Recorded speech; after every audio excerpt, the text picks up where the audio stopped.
还在针对中俄合作，俄乌背景下呢，美国暴露焦虑。不过这一次中方不打算仁慈。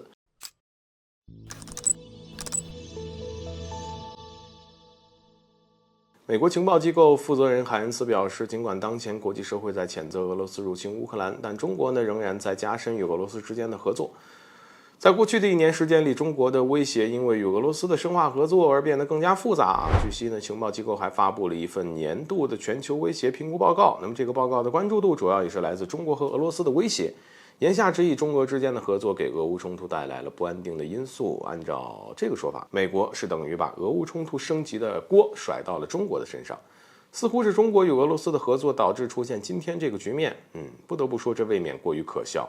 且不说中国一直强调保持中立的立场，而从俄乌冲突爆发到现在没有向俄罗斯提供任何的援助，中俄合作与当前复杂的局势有什么关系？中国与俄罗斯之间的正常且合理的合作，退一步来说，就算中俄之间合作暂停，那么俄乌战争也不可能结束啊。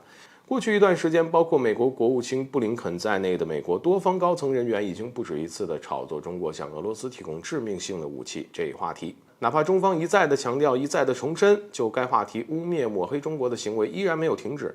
与其说是没听进去，不如说是美国根本就不愿意听好不容易找到这么一个机会能够打压中国，他怎么可能放弃呢？至于谁才是让俄乌冲突不断升级的罪魁祸首，外界心里其实都很清楚，美国也就不用贼喊捉贼倒打一耙了。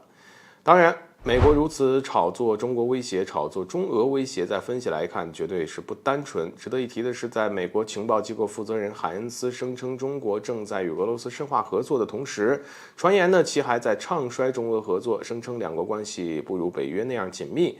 他表示，尽管中国与俄罗斯关系日渐加深，但双方却存在局限性，这一点呢比不上北约组织那样的结盟关系。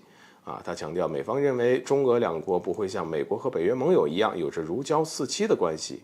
如果消息属实，那么一边炒作一边又唱衰，无异于是自相矛盾。既然海恩斯认为中俄关系没有美国和北约之间的关系那么好，那为什么要炒作中俄威胁呢？看来对于中俄的关系走近，美国人已经是前言不搭后语，语无伦次。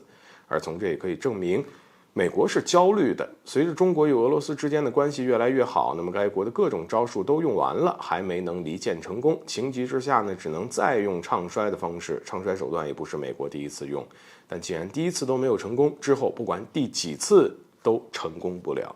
只是对于美国不断的抹黑炒作，中国已经忍了很久，所以这一次不会仁慈。而中国外交部发言人毛宁也表示，美国一边向乌克兰运送致命性武器，一边散布有关中国的谣言，中国绝对不会接受。而美国如今要做的就是缓和局势，劝和促谈，不是指手画脚，拱火浇油。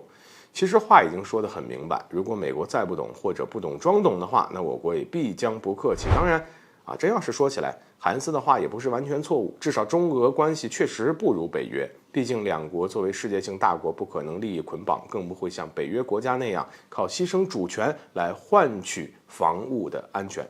中俄走的是合作共赢的新型大国关系。好了，本期节目就到这里，欢迎点赞转发，留下您的精彩评论。